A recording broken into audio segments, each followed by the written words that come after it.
Hey, folks, welcome to the Re-Inspired Podcast. Super excited to be with you tonight live here from Mirror Image Brewing with the one and only SJ McDonald. So Hello. thank you so much for being here. How are you today? I'm so great. So glad to be in Colorado. Yeah. Caught a flight this morning at like 10 o'clock, so it wasn't Okay. like crazy early morning. Okay. It just eased on in here, and I'm excited to chat with you. Yeah. Well, we were talking off camera a little bit. You are on the road a lot. What's the last Yeah. month looked like for you? How many places have you been? The last month, luckily, since it was Christmas, Yeah.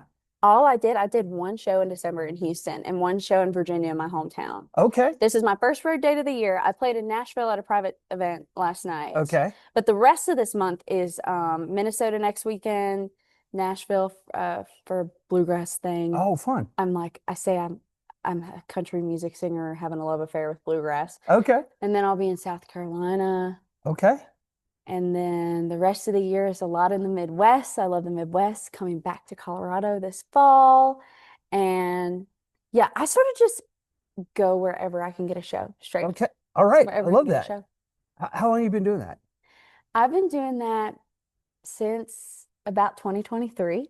Okay. So you've been hustling for a minute. Yeah. All right. So my story starts with moving to Nashville in 2017 Okay. and getting on this street called Broadway in Nashville, where there's tons and tons of bars and All right. country music constantly. And I played there so long that from about 2017 till 2024, Okay. by like year 22, people were coming back to see me and they're like, hey, come play in my hometown. I have a friend with a brewery. Or come play at the local fair. That's how I ended up in Keensburg, Colorado 4 years ago. All right. And then that's how I started my touring. Okay. So in the summertime, I would go to these places where I had friends, book a show, look somewhere like 3 hours, 5 hours away to try to book another show. Right. And come back to Nashville and then get back on my computer and boop, boop, boop, try to find shows again. Oh, that's unbelievable. So that's how it all goes. Right on. Well, I wanted to let's start with for people that are maybe hearing you for the first time, who is SJ McDonald? Who are you at your core? Let's go a little bit back. Where'd you grow up? Yes. I grew up in Virginia on a fifth generation turkey and cattle farm. I'm the fifth generation. Okay. And I flew the coop, but That's a good one. Yeah. I have siblings that are there and running the farm now. But yeah, I grew up a 4-H kid. All So right. I showed cattle, goats, lambs, and that was my life. And then I sang on the weekends. And I started singing when I was like 2. I sang, you know, that Alan Jackson song, Where I Come From is Cornbread and Chicken. Yeah. Apparently I was 2 years old, wouldn't shut up about that song. Okay. So my mom saw that I liked to sing.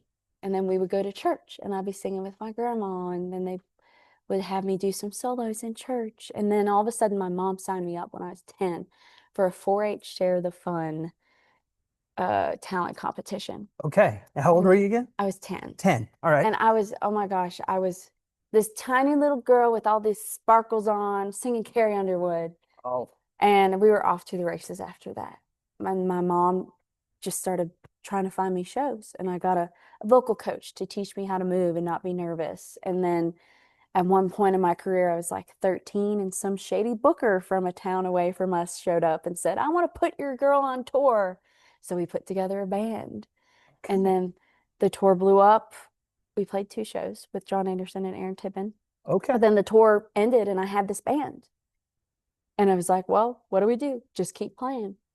And so all while, you know, being in high school, being in the 4-H, helping my dad on the farm, being in the marching band in high school, and on the weekends we go to places like breweries and play cover shows. That's so cool. We go to reverbnation.com. Oh yeah. You remember Oh yeah, I Nation? do. I totally do. Yeah. We'd like apply to any little thing that we could to get into music festivals. And I think that's where I learned the hustle from my mom, just scouring the internet for places that needed music. Right. And if you don't know any better and you just know how to hustle, hopefully it's just kind of a natural thing that stays with you. It's just, you got to do it every day. It drives me crazy if I don't do it every day. So with the exception of Alan Jackson influencing you when you were 2, Yes. right? Okay. Who are some of the other people that really kind of clicked with you and said that's what I want to be when I grow up, or that's what I want to do when I grow up? I wanted to be Carrie Underwood. Carrie Underwood. No doubt. Okay. I wanted to be Carrie Underwood so bad, and so much that I sang my first few years in Nashville, like 2017 to 2020. I thought I was like a rocky country singer All right. because I could sing big like Carrie Underwood. Yeah. That has changed, but big influences are Alan Jackson, Carrie Underwood, a lot of like the Dixie Chicks, Okay. Alison Krauss. Oh, in Union Station. Yeah, that's good Yes, stuff. I love that bluegrass. Yeah. Then I have a lot of Jody Messina to me. Okay. And then I love the grit of Brooks and Dunn. They're just like hit makers. Yeah. Yeah. So it's a bit of a melting pot, but it's all relative. Right. Yeah. Yeah. Were there different, and you kind of alluded to this about different phases where early on it was Carrie Underwood. Are there some acts maybe outside of country music or deep in bluegrass that maybe a lot of people don't know that like crept in and you're like, oh, Yeah. that's money right there. Oh, when I was like 14, I wanted to be the lead singer of Paramore. You remember Okay. that band? Oh yeah. Yes. Yeah. That's pretty cool. And she's got some pipe, Haley Williams, Haley right? Williams. She's Yeah. from Nashville. Is she really? I took a college class from her mom. Her mom does a class on just people, a Okay. class on interacting with people. And I took a class from her mom. Didn't meet Haley though. Sad. It's all right. It's all right. A weird story kind of related to that. My mother was like a tea and expert etiquette out of Williamsburg, Virginia. Mm-hmm. So very prim and very proper. Unfortunately, she had 3 sons, right? They couldn't appreciate this, right? She has Yep. 6 granddaughters now, so it's come in handy. Worked But out. her instructor for that was Steven Tyler's mom from Aerosmith. No way. And my mom, it's funny, as my mom went up to her and was like, oh, my boys are such big fans. And she goes, oh, of Aerosmith? And she goes, no, of your granddaughter. And she didn't take it too well. But yeah. But yeah, you never know when some of these worlds are gonna collide and stuff like that. So that's amazing. Um, when did you think, at what point in time did music stop being this hobby or this thing you were doing on the side and you really leaned into it and were doing it full time, like all in? For me, it was the first week of college in 2017. Okay. So I moved to Nashville to go to Belmont University Oh yeah. and study songwriting. And I came there with a $2,500 scholarship from the Virginia Poultry Growers Co-op. Heck yeah. Say that 5 times fast. Right. And I thought that I could like survive the whole year off of that money. I was like, $50 a week? Hell yeah, I can do that. I spent $50 in the first like 2 days there, and I was like, oh, I need a gig. And I was on Facebook on this thing called Nashville Gig Finder, where All people right. would just make posts like, I need someone to sing with me at Tootsie's. I need somebody to sing with me at the stage. And somebody was looking for a co-front. I posted a link to a YouTube, and then I think it was the next day on a Wednesday night, I was playing on Broadway. And at that point in my life, I didn't put a lot of thought into what I did. I just did it. I didn't have plans. I knew I wanted to be a country star, and I was like, I guess I'm going to sing. I've never had any other job. So that's what I did. Where do you think that confidence comes from? Because I would say most people could not get up in front of other people with just a microphone or a microphone and a guitar and actually do it without, the shakes and the nerve. Is it self-belief? Is it you've just done it long enough? Or how would you describe your confidence and your stage presence? I think a lot of it comes from my farm background All and right. to just get up and go to work and make it happen. Okay. And also the women in my family, they're not shy. All I right. have a song called Wild Women, and it is straight up a true story about them and how they're bold and strong and opinionated and proud and beautiful. And if somebody doesn't like them, they're like, okay, I still love myself. And so I grew up around those kind of women. Amazing. That mixed with like the farm background of get up and go work and Okay. make it happen. I feel like whether I knew it or not, it was embedded in me. Okay. So kind of like this work ethic and this belief that was ingrained. Yeah. And I love that. I'm a girl dad, Yeah. right? We talked about Yeah, that. we did Yes. talk about that. What how have you seen that affect other parts of your life? Just having that confidence. Yes. It's affected like just friendships. Like Okay. we found connections through both being from Virginia really quick. Yeah. And through that confidence, it's made me okay with talking to anybody. I'll Okay. talk to anybody and find some connection to Right. everybody. It feels like my little superpower, and I love it. It spilled into that. It spilled into just like traveling alone. I Okay. came to Colorado today fully alone, Yeah. and I've been doing that for years. And you would think it would scare me, but at the end of the day, I know that there are good people in the world, and if something goes wrong, I'll be okay. I'll Right. figure it out. Yeah. And I have nice friends in Colorado. Oh, there you go. So, Yeah, and hopefully one more now. yes. That's amazing. Um, so as country music, Alan Jackson, and carrying over with some of these other influences, has that been the only lane you've decided to stay in? I know we talked a little bit about Haley Williams and Paramore and stuff Yes. like that. Have you done other stuff, or is country it and it always been it? Country has always been it. Okay. I've gone through different phases of country. Actually, when I was like 16, I was in this band that I mentioned previously, and they were all guys that went to high school with my dad. Oh, wow. And I was like 14 years old telling these 40-year-old men what songs we're going to play and such. I think that's where I got some of my bossiness. But at that point, they were rockers. They were showing me AC/DC and Rage Against the Machine and all that stuff. And so that would come into the music. And I was writing actually like a lot of patriotic music back then. Fantastic. We put out a song called This Is America. And we put out the song called Just Don't Go, about saying goodbye to your husband as he's being, deployed. So that was an era for me. And then I moved to Nashville, and I had this unfiltered 18-year-old confidence that I was just like, I felt very hot damn. Hot damn was my word. And I put out a song called Hot Damn. Oh, good for you. And it was this very angsty and angry song and stick up for myself song. And then after the pandemic, I went home for 4 months in 2020 when the pandemic hit. And I lived on the farm and worked with my dad every day and got back into that because I'd been gone. I left in 2017, came back in 2020 for like a full summer. All right. And aside from visits, that was the longest time in my adult life that I was able to be on the farm. Then I really reconnected with like the roots of country music. Yeah. And started to realize like, okay, I love this song, Hot Damn, but I'm not an angry person. Should I be singing angry music? Okay.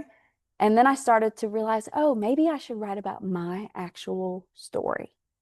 And my story led me to more of a 90s, 2000s country with a hint of bluegrass. Okay. Because I'm a happy person and my music is very upbeat. And I feel like I've really found my thing now. Yeah. And it took me through those, from singing Alan Jackson to writing patriotic songs to writing hot damn songs. And then Right. now I'm writing songs about following my dad around the farm. And I'm writing songs about how proud I am to be one of the women in my family. And I've taken a long time to find who I am, but I don't think it was in bad timing. Sure. Sure. And I think we all have different seasons and maybe even different phases as we're figuring that stuff out, right? Yes, exactly. That little angsty, or not little angsty, but that angsty time where maybe we're a teenager and we're trying to, figure it out. Teenager trying to sneak into a bar and I'm mad about it. Yeah. Because they won't let me in. Like I'm kind of vibe. just going to say hot damn anytime I run across anything like that. So those are some of the really cool themes, and kind of the evolution of your songwriting. Do you find writing about real experiences and real emotions that you're actually having, it makes songwriting more meaningful to you or easier, or what's that like? Absolutely. Now, it used to not be easy because for Okay. some reason I had something shut off in me that said, you live in Nashville, Tennessee. There are all these insane songwriters here. You need to write the coolest, most smart, most interesting song you can. And somehow in my head, I had convinced myself in college that my story wasn't like crazy and interesting, that I needed to make up cool stories and just have cool songs where you find different meanings of the words, Right. Yeah. And I had to break into that. And probably the end of 2022, start of 23, I wrote the song I mentioned about my dad, and it's called Right Hand Man. And the hook is, Daddy's little girl was his right hand man. And I'll play I'm going to choke up now. You warned me about this one, I think, when we were first talking. That was the first song that I had the idea of. I literally got the idea in a field working with my dad. All right. And it was the first song in a long time that I was like, oh, this is about my life and I don't want to mess this song up. I don't want to change it to something else. I don't want to write the kind of song that I expect that Nashville wants out of me. I just Yeah. want to write my story. And that like opened up a dam. And now if I'm not writing about my story, I don't feel fulfilled in the Okay. day. Like I had my first co-write of the year this week. Okay. And I my think I boy, saw that on Instagram. yes, Yeah. I shared Yeah. a song from it. And my boyfriend and I just bought our first house last week.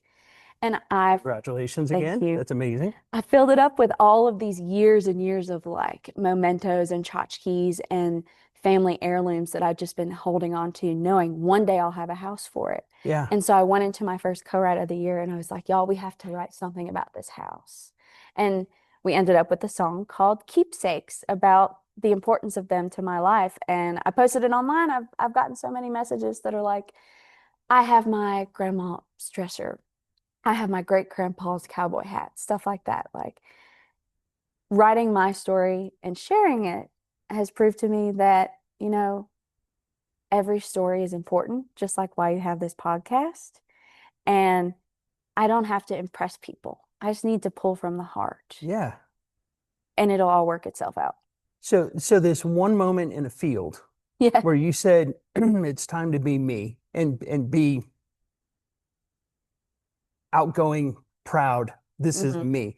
I would also imagine that being real through your songwriting and stuff like that, it's probably endearing all kinds of fans or admirers that are like, that's my story too, Yeah. or I resonate with that.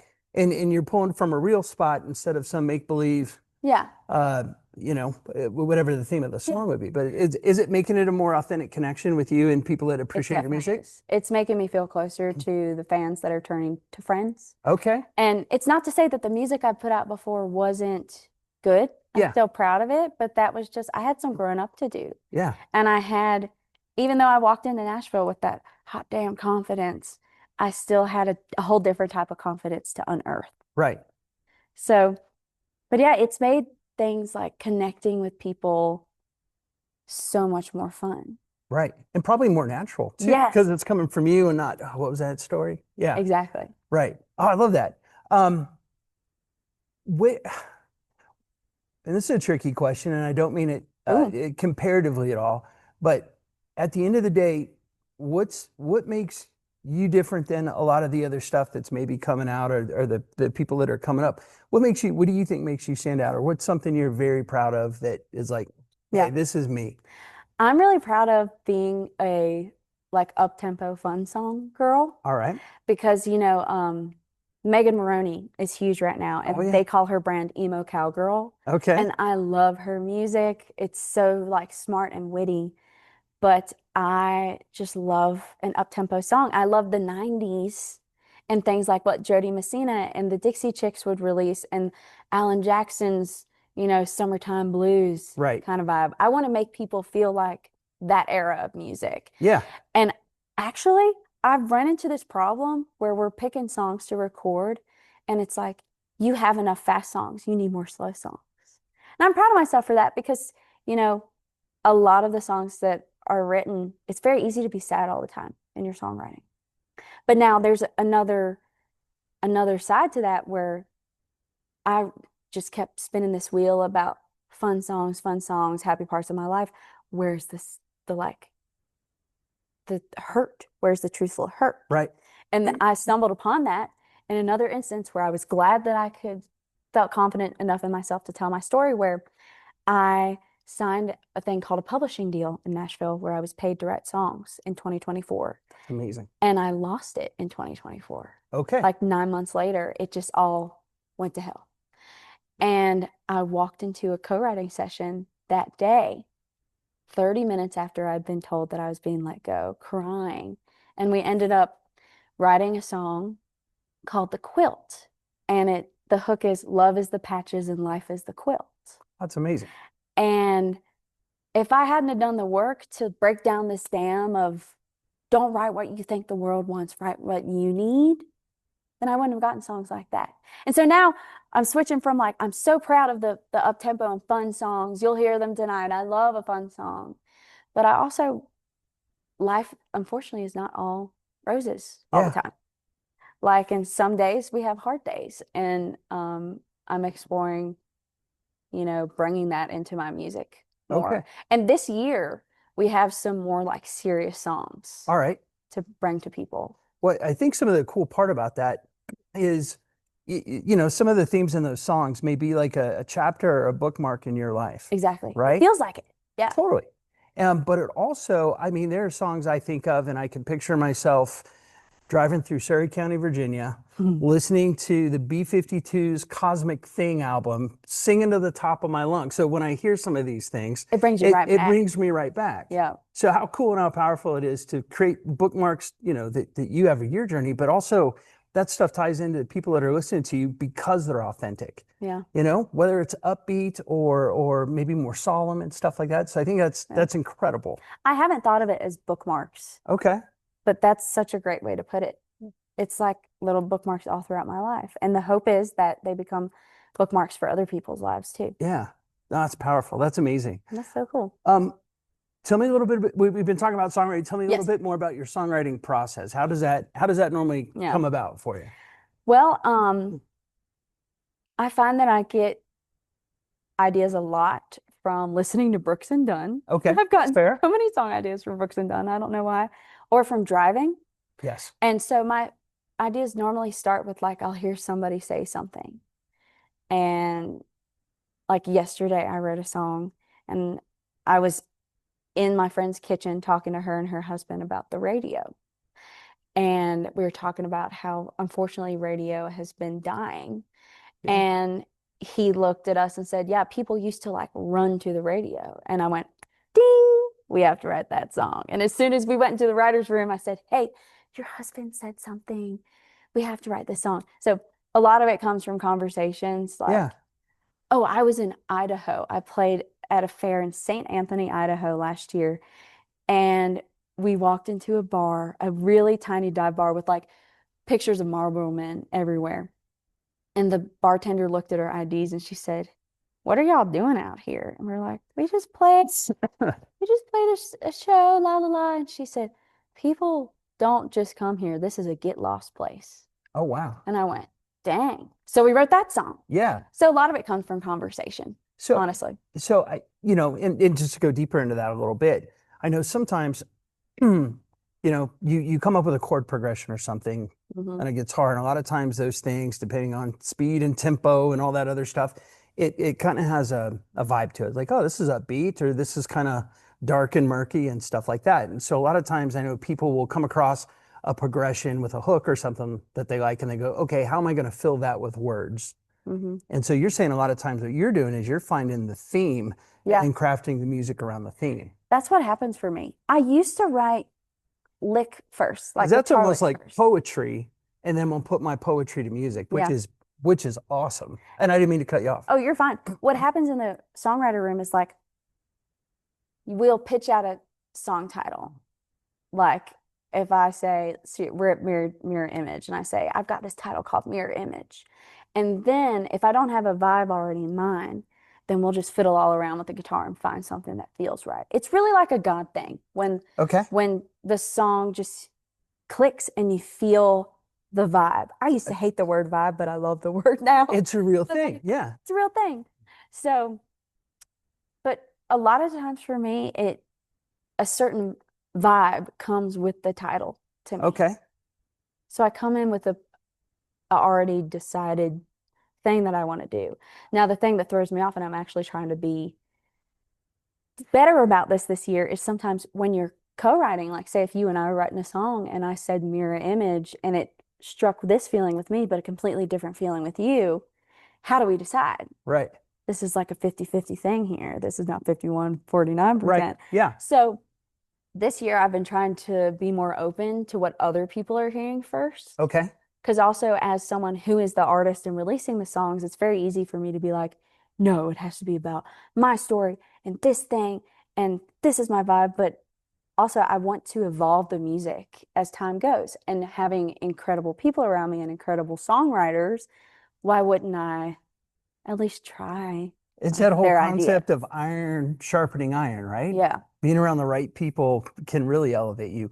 We've talked about a lot of the ups and songwriting and all this stuff, what are some of the things that suck? What are some of the things Mm. that are hard? Or what are some of the challenges you've had in the past? And I Yeah, know I just stacked three questions on that's on okay. one, We but can go. what are some of those things look like? Money is the hardest thing Okay. because obviously, everybody is tight on cash right now. Yeah. And, this isn't, I believe music is medicine and it is a thing that everybody needs. But unfortunately, that gets cut out of the budget sometimes. So it's Right. hard to find gigs sometimes. I think another struggle is the social media game. Okay. I love social media. I love posting weird stuff. I was making TikToks with my fridge last night. I'll post them later. But Okay. it's hard because you can get so caught up in that you don't have time to live your life. It's like Yeah. I find myself out here living my life thinking, oh, I should be documenting this. But then it takes you out of the moment. Right. So I don't have a special rhyme or reason to it yet, but I've been trying to keep my moments if say I hosted a vision board night with my friends Fun. Nice. a few nights ago. And I told the girls, I was like, I'm gonna spend 5 minutes and take videos of your vision boards and take videos of like us doing it so I can make a TikTok, but then I'm gonna put the phone down for the rest of the night so I can actually live with y'all. That's been a struggle because, being a country artist, any type of musician now, people want to know you, and Right. that makes them invest in you and the music now. It's not like in the 90s where it was, Reba McEntire's this bigger, larger than life thing that you can't access all the time. Yeah. Now people can access you and they want information. They want to know everything now. So finding the balance has been I wouldn't say a struggle because I love it so much, the Right. social media, but it's just been a learning experience. Well, and I think social media too, especially for maybe a lot of younger people who are still trying to figure out who they are. Yeah. A lot of times they're projecting who they think they need to be. Yeah. And so I like that presence thing a lot. And it's like, this is who I am, right? Yeah. And it goes back to some of the confidence stuff when we were talking about too. So money, keeping up with social Keeping up media. with socials Yeah, what else? and finding time for family in Okay. real life. All right. You miss funerals doing this. You miss weddings. You miss birthdays. Okay. You miss your granddad had to go to the hospital last night and you couldn't go be there for him. Okay. That's the hardest part. How do you deal with that when something like that comes up? A lot of FaceTime A lot of FaceTime. Okay. I talk to my family like every day. We have a Facebook family group that's just ding, ding, ding, ding, ding constantly. Okay. I keep up with them. I try to go home every 2 months. All right. The most I've ever been away from home was 3 months, Okay. which felt like a lot for me. I'd love to go home every month, but as my career picks up, I need to be on the road more. Yeah. And it's a give and take. But that's also the benefit of doing what I do is during the week when I'm not on the road, I can book myself to write songs every day, or I can deliberately take a week off to go see my family Okay. and go live some. But it's hard like to miss out on those big things. Does the living some, that week off you just talked about, do you find when you're getting back into just totally being present and living amongst the people you love and you want to live with, does that sometimes charge you back up to get back to the grind and maybe Oh, even yeah. give you more material because you had this experience with your grandfather or your mom or dad? Exactly. Hmm. That's exactly why it's so important to feed your soul and go be with the people you love Yeah. and go live life. It's so easy in any career to get so laser focused on it. But I try every 2 months to at least take that focus off and just go home. Just go home and go be a girl on a farm. That's where the music comes from.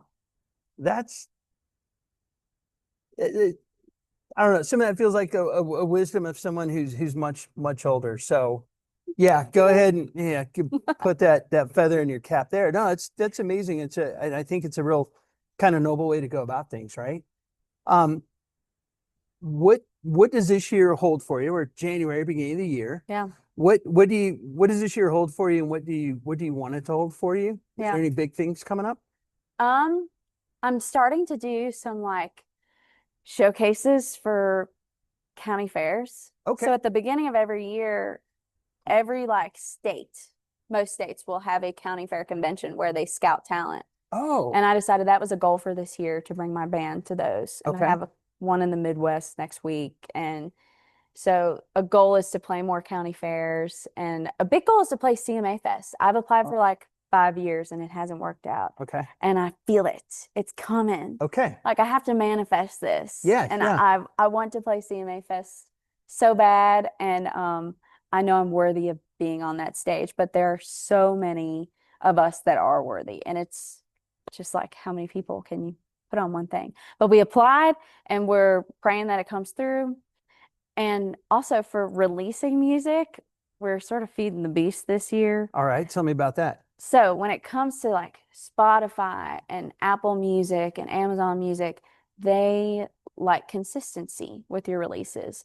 And the past few years, I've like put out a song and then had to wait 3, 4 months before I put out the next, just because of money. Right. And I've been saving up and banking up music so I can put out a song every like 6 to 7 weeks, Okay. the first 2 quarters of the year. And the fans are so incredible. They want the music bad. All right. Like I get messages about when is this song coming out? When is this song coming out? They want more music. Right. So who am I to keep it from them when I've got tons and tons of songs just sitting around? So Yeah, yeah. we saved up a little bit, got into the studio early last year, and we have plans for 5 songs to come out before May this year. Wow. All right. And then take the summer off and hit the ground running again in the fall. And I already have plans for 2027 too. I love that. So That's it's just according to your vision board. Is it according in to my line? vision. Love that. It's in mine. I also put a cat on my vision board because we moved into this house. I want a cat. All my other roommates, when I was living with roommates, somebody would be allergic to a cat. Well, now I'm on my own. And so that's the goal for this year. A cat. A cat. Are you a crazy cat lady or you just like cats? I like cats. I'm not crazy. I would love a beagle to go with the cat, but my Okay. lifestyle does not All right. cater to that right now. I got you. We had a beagle at one point in time, so my wife and I'll have to share stories with you and give you a warning. All dogs are good. Ooh, ooh. Oh, lots of that. Lots of that. One of the things it's something I can't scientifically prove, but something I believe is back in the day, 50s and 60s, the music industry was about the band. We're going to sign this band called the Beatles or Led Zeppelin or Rolling Stones. Yeah. And we're going to invest in the band. And that band is going to spit out X number of albums and do all this stuff. And then I think as everything got more commercialized, everything became about the song.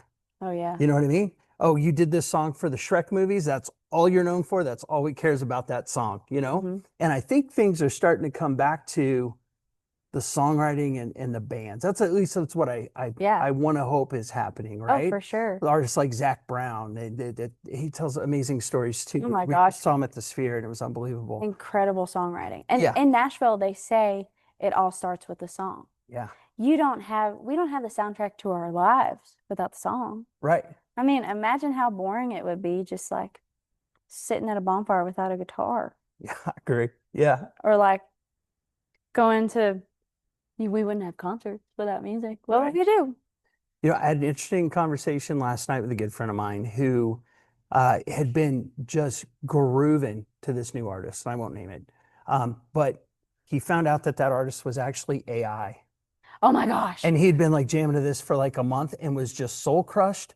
And then we had to unpack it last night. He was trying to figure out how he felt about it. Yeah. You know what I mean? What do you think AI is going to have any role in music going forward? Or Hope it doesn't. I'm with you. Okay, AI has been a tool for me getting demos. Okay. There's an app that I'm not even going to say the app name All right. because I don't want AI to take over music, but there's this app where you can put your work tape in and tell it what style it wants and it'll shoot out a song within 30 seconds. Wow. And it's helped me because I can't afford to have demos for all of my songs. But then the more I use it, the more I fall out of love with it because I'm like, is it learning from me, learning from my lyrics? And even I was driving from the Denver airport to here today with my phone on shuffle through like Cody Johnson style songs. Cody Johnson. And then an AI song came on. Oh, really? And I knew as soon as it came on because they have this specific sound. Okay. And I just I'm a firm believer that AI will not replace music because who wants to go to a show to see a hologram? Right. I'm not going to pay to go see a hologram. I want to hear real life stories. And their AI is just a like a sponge soaking up everybody's stories and then spitting out Yeah. whatever it can. And I hate that it's like taking slots away from artists like myself that are trying to break through and taking money away from songwriters. Right. Like, it makes me so mad. And I had a friend send me a song last week that was like, I love this song. Have you ever heard of them? As soon as I opened it, I was like, this is AI.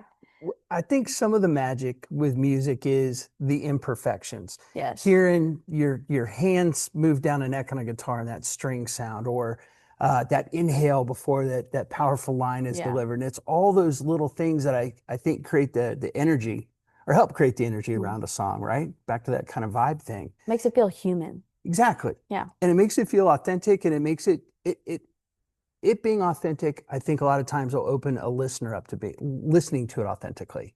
And that's where some of that emotional tie comes from. Yes. So, and back where I'm from, AI has been a word forever, but it did not mean AI computers. It meant artificial insemination for cows. Okay. Well, that's what we're going to refer to it as from here on out. Oh, that's amazing. So I know you got a show coming up. I can't thank you enough for all your time. You're absolutely amazing. Of course. If someone discovers you today, somebody out here who hadn't heard you play before, Okay. What song should they start with? I think they should start. I have a song called Honky Tonk Pie. Honky Tonk Pie. I love weird titles. Okay. And it's a song about my time singing as a cover singer on Broadway in Nashville. All right. But I also feel like it hits hardworking people, like people waking up every day trying to get their slice of their pie. Okay. And I feel like that's a good starter point. Getting their slice of their my pie. music. That's a good theme. I like that. Yeah. Fantastic. And then my last question is, where can people follow you and support you and help you build your career? I'm on, I should take a deep breath before this. Facebook, Instagram, TikTok, Twitter, now X, YouTube. I think that's about it. I have a website. Okay. And if you go to anything, I tell people that my name is SJ McDonald. That's S for spicy, J for jalapeno, and McDonald for ba-da-ba-ba-ba. I'm loving it. All right. And that's how I try to get the, people in the bars to remember my name. Yeah. Oh, that's good. That's good thinking. Over any social media, I'm there and I'm posting. Before I walked into this interview, I took a TikTok outside. Oh, right on. Amazing. Amazing. Well, again, I can't thank you for your time. I can't wait to hear you perform tonight. I just know it's going to be amazing. And I can't wait to see where you take this and follow your career. So whatever happens, I'm going to always come back to Colorado. We will always take you back. Deal. Right on. Everybody, thanks for tuning in.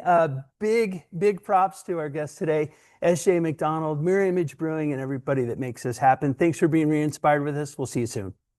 Bye.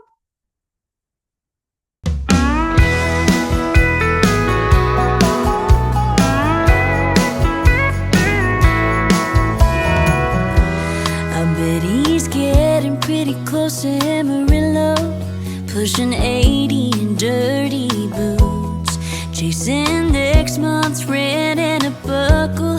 If I know him like I do, can't say